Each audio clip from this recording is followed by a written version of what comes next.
क्या बिहार में टेंडर घोटाले की जांच अब बड़े अफसरों तक पहुंच चुकी है? क्या सरकारी ठेकों के बदले विदेश यात्राएं, महंगे गिफ्ट और लग्जरी सुविधाएं दी जा रही थी? आखिर कौन है वो दो आईएएस अधिकारी जिन्हें बिहार सरकार ने एक झटके में सस्पेंड कर दिया? दरअसल बिहार सरकार ने भारतीय प्रशासनिक सेवा यानी आईएएस के दो अधिकारियों को निलंबित कर दिया है। इनमें 2017 बैच के अधिकारी योगेश कुमार सागर और 2014 बैच की अधिकारी अभिलाषा कुमारी शर्मा शामिल हैं। दोनों पर भ्रष्टाचार, रिश्वत लेने और ठेकेदारों से सांठगांठ कर सरकारी टेंडरों में गड़बड़ी करने के आरोप लगे हैं। ये कार्रवाई उस समय हुई जब चर्चित ठेकेदार रिशु श्री की गिरफ्तारी के बाद जांच एजेंसियों को कई अहम जानकारियां मिली। एसवीयू और ईडी की जांच रिपोर्ट के आधार पर बिहार सरकार ने दोनों अधिकारियों को तत्काल प्रभाव से सस्पेंड कर दिया। लेकिन अब सबसे पहले बात करते हैं योगेश कुमार सागर की।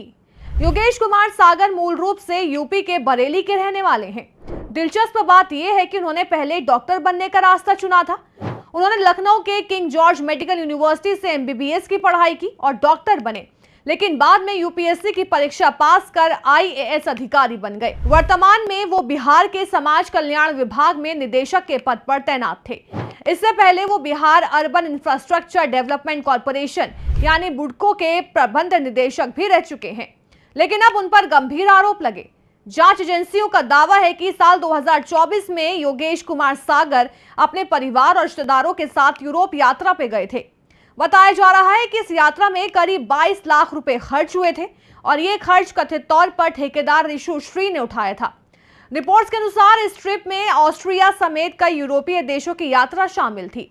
जांच एजेंसियों का मानना है कि यह यात्रा किसी व्यक्तिगत दोस्ती का हिस्सा नहीं बल्कि कथित तौर पर अवैध लाभ का मामला हो सकता है। इसी वजह से योगेश कुमार सागर ईडी की जांच के दायरे में आ गए। अब बात करते हैं दूसरी निलंबित अधिकारी अभिलाषा कुमारी शर्मा की। अभिलाषा कुमारी शर्मा बिहार के नवादा जिले की रहने वाली हैं। इंजीनियरिंग की पढ़ाई करने के बाद यूपीएससी परीक्षा पास की। 2014 बैच की आईएएस अधिकारी बनी। प्रशासनिक सेवा में उनका रिकॉर्ड काफी मजबूत माना जाता रहा है। वो सीतामढ़ी की जिलाधिकारी भी रह चुकी हैं। बिहार सरकार में कई महत्वपूर्ण पदों पर काम कर चुकी हैं। हाल ही में वो जीविका परियोजना की मुख्य कार्यपालक पदाधिकारी यानी सीईओ के रूप में कार्यरत थी, लेकिन अब उन पर भी गंभीर आरोप लगे हैं। ईडी की जांच रिपोर्ट के मुताबिक उनके घर की छत पर बागवानी और सौंदर्यीकरण के काम में लगभग 9 लाख रुपए खर्च किए गए थे। जांच एजेंसी का दावा है कि इस खर्च का भुगतान भी कथित तौर पर ठेकेदार रिशु श्री ने किया था। इतना ही नहीं, रिपोर्ट में यह भी कहा गया कि अभिलाषा शर्मा और उनके कुछ रिश्तेदारों को आईफोन जैसे महंगे उपहार भी दिए गए थे। इन आरोपों के बाद सरकार ने उनके खिलाफ भी सख्त कदम उठाते हुए निलंबित की कार्रवाई की है। अब सवाल उठता है कि आखिर इस पूरे मामले की शुरुआत कैसे हुई? दरअसल 27 मई को विशेष निगरानी इकाई ने ठेकेदार रिशु श्री के ठिकानों पर छापेमारी की थी।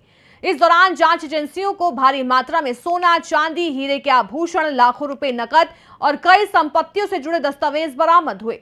बताया जा रहा है कि पूछताछ और दस्तावेजों की जांच के दौरान कई सरकारी अधिकारियों से जुड़े वित्तीय लेन देन के संकेत मिले। इसके बाद जांच का दायरा बढ़ाया गया और दोनों आईएएस अधिकारियों के खिलाफ कार्रवाई की गई।